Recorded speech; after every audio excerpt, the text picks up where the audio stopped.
وهدى ورحمة للمؤمنين.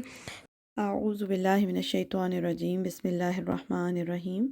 آیت نمبر 167، اس کو پچھلی والی آیت کے ساتھ ملا کر پڑھیں گے۔ وَلِيَعْلَمَ الْمُؤْمِنِينَ، اور تاکہ اللہ جان لے کہ مومن کون ہے۔ وَلِيَعْلَمَ الَّذِينَ نَافَقُوا، اور تاکہ وہ جان لے ان لوگوں کو جنہوں نے منافقت کی۔ اللہ تو پہلے سے ہی جانتا ہے کہ دل سے کون مومن ہے اور منافق ہے۔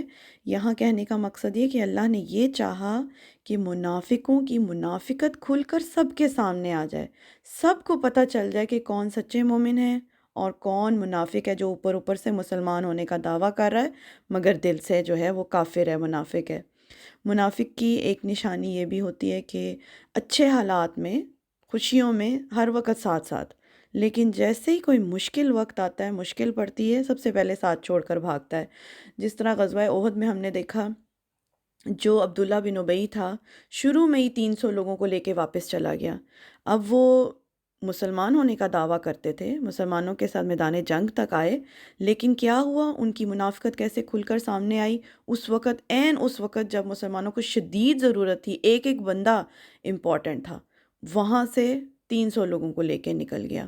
تو اللہ تعالیٰ نے اس کی منافقت کھول دی۔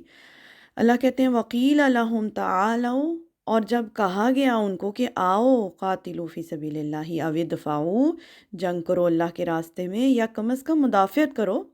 یہاں پر کم از کم کا لفظ نہیں ہے، یہاں صرف یہ لکھا ہے اللہ کے راستے میں جنگ کرو یا مدافعت کرو۔ یعنی جب وہ 300 لوگ نکلے ہوں گے وہاں سے، جو پیچھے رہ گئے لوگ، انہوں نے کہا ہوگا نا، انہوں نے کہا آؤ، کہاں جا رہے ہو؟ مطلب جنگ کے وقت 1000 میں سے 300 لوگ نکل جائیں گے تو جو باقی رہ جائیں گے ان کے بھی حوصلے کمزور پڑیں گے، تو ان کو لوگوں نے کہا کہ کہاں چل دیے، کہاں جا رہے ہو؟ اللہ کے راستے میں جنگ کرنے آئے ہو، جنگ تو کرو، اگر جنگ نہیں کرنی تو کم از کم مدافعت تو کرو، مدینہ کو تو بچاؤ۔ یعنی کہ اگر کافر جو ہیں آج جیت جاتے ہیں تو کیا ہوگا، ہمارے ہی گھروں میں گھس جائیں گے نا، مدینے کی تو کم از کم مدافعت کرو، کہاں چل دیے؟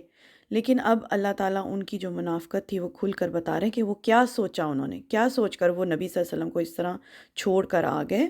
قالو، انہوں نے کہا لو نعلم قتالا لاتبعناکم، اگر ہم جانتے ہوتے کہ یہ جنگ ہے تو ہم ضرور پیروی کرتے آپ کی۔ یعنی انہوں نے کیا کہا، انہوں نے یہ سوچا، جو منافق لوگ تھے، اب ان کی سوچ دیکھیں آپ، انہوں نے یہ سوچا کہ ادھر سے جو ہیں مکہ والے لڑنے کے لیے آ رہے ہیں، ادھر سے یہ جو مہاجرین ہیں یہ بھی مکہ والے ہی ہیں، ایسے کیسے ہو سکتا ہے کہ مکہ والے جو ہیں مکہ والوں کے ساتھ لڑائی کریں؟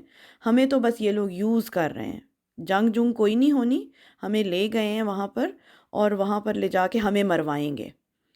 اسی قسم کی باتیں کی ہوں گی نا عبداللہ بن ابی نے ان 300 لوگوں کے ساتھ، کہ یہ لوگ تو ایک دوسرے کے مطلب رشتہ دار ہیں، یہ آپس میں کیسے جنگ کریں گے، یہ تو ہمیں مروانے کے لیے وہاں لے گئے ہیں۔ تو وہ یہ کہنے لگے کہ جی یہ تو جنگ ہی نہیں ہے، اگر جنگ ہوتی تو ہم ضرور آپ لوگوں کے ساتھ رہتے۔ اللہ کہتے ہیں ہم للکفر یومئذ اقرب منہم للایمان، وہ اس دن کفر کے زیادہ قریب تھے ایمان کی نسبت۔ یعنی اوپر اوپر سے تو وہ ایمان کا دعویٰ کر رہے تھے، مسلمان ہونے کا دعویٰ کر رہے تھے، مگر وہ اصل میں کافر ہی تھے۔ یقولون بافواہہم، وہ تو مسلمان ہونے کا دعویٰ صرف اپنے منہوں سے کر رہے تھے۔ اللہ کہتے ہیں وہ یہ کہہ رہے تھے اپنے منہوں کے ساتھ، ما لیس فی قلوبہم، وہ ان کے دلوں میں نہیں تھا، ایمان ان کے دلوں میں نہیں تھا۔ یا اس کا یہ بھی مطلب ہے کہ جو کچھ وہ منہ سے بیان کر رہے تھے، یہ اس قسم کی باتیں جو کر رہے تھے مسلمانوں کے لیے، نبی صلی اللہ علیہ وسلم کے لیے، کہ ہمیں مروانے کے لیے لے گئے، تو اس قسم کی باتوں سے بھی زیادہ زہر ان کے دلوں میں ہے۔ اس کے دونوں معنی ہو سکتے ہیں، ایک تو یہ کہ وہ جو ایمان کا دعویٰ منہ سے کر رہے ہیں، دل ان کے کافر ہیں، اور یہ بھی اس کا معنی ہو سکتا ہے کہ وہ جو کچھ منہ سے بیان کر رہے ہیں اس سے زیادہ زہر ان کے دلوں کے اندر چھپا ہوا ہے۔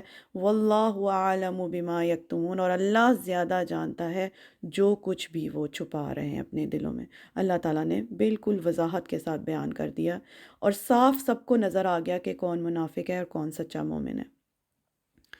تو یہ آیت تھی، انشاءاللہ آگے چلیں گے۔ سبحانک اللہم و بحمدک، اشہد ان لا الہ الا انت، استغفرک و اتوب الیک۔